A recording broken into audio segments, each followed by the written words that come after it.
Assalamualaikum warahmatullahi wabarakatuh.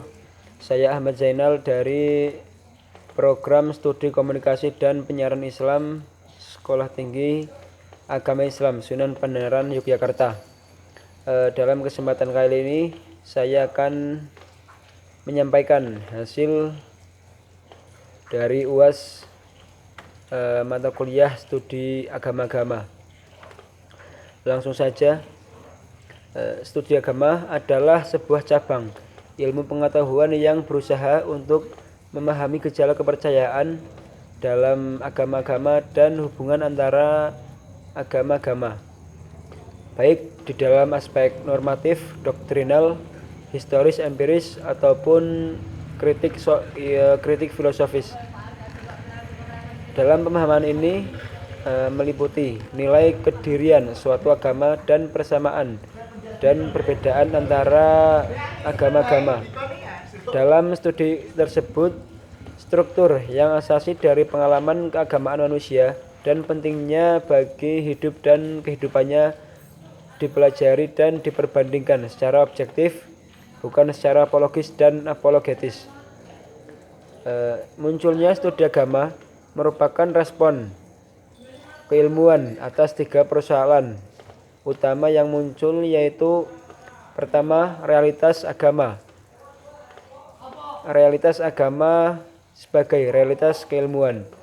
Selanjutnya, halnya realitas sosial atau fenomena sosial sebagai realitas keilmuan dalam sosiologi. Selanjutnya, problema dialogis antara agama sebagai realitas doktrin normatif dan sebagai realitas historis empiris. Selanjutnya, problema dialogis antar agama dan dataran realitas doktrin normatif maupun dataran realitas historis empiris yang melibatkan hubungan antar umat beragama. Selanjutnya ada objek studi agama. Merupakan pengalaman agama adalah asumsi bahwa pengalaman agama yang subjektif diobjektifkan ke dalam berbagai macam ekspresi, dan ekspresi ini mempunyai struktur positif yang dapat kita pelajari bersama.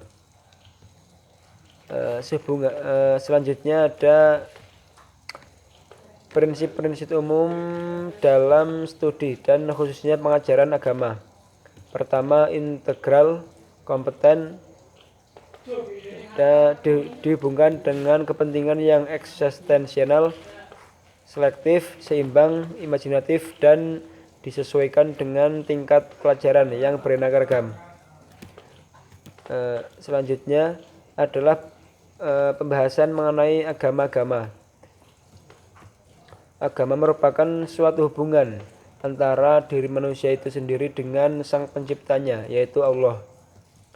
Agama juga merupakan pedoman bagi umat manusia untuk hidup di dalam dunia ataupun nanti di akhirat. Dalam tugas kali ini saya akan mengambil agama Yahudi sebagai pilihannya. Ada hal yang menarik dalam membahas keberadaan Yahudi. Di suatu sisi, Yahudi sebagai etnis telah memerankan berbagai peristiwa sejarah penting dalam dinamika kehidupannya, sehingga menjadi catatan sejarah dunia. Para penganut agama Yahudi yakin bahwa alam semesta diciptakan oleh Tuhan. Dalam sejarahnya, hanya bangsa Yahudi yang mengakui keesaan Tuhan sejati. Mereka percaya bahwa tidak ada penduduk lain di bumi yang menyatakan kebenaran keesaan Tuhan dan tetap loyal kepada kebenaran itu. Sehingga mereka menganggap bahwa memerintahkan kepada seluruh Israel secara eksklusif, karena tidak ada penduduk atau penganut lain yang bisa memahami dan meresponnya secara efektif. Selanjutnya, doktrin-doktrin dari agama Yahudi.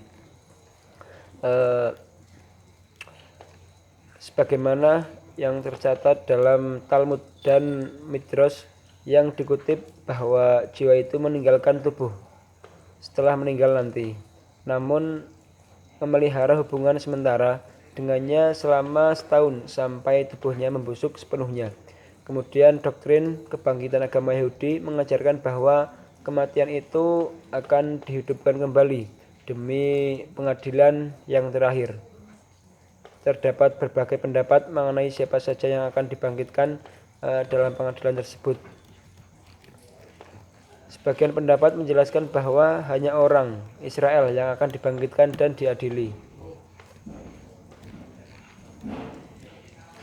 Selanjutnya, secara sosiologis, Yahudi itu termasuk agama karena memiliki unsur agama, yaitu kepercayaan, keagamaan, pengalaman, ritual keagamaan, dan komunitas keagamaan.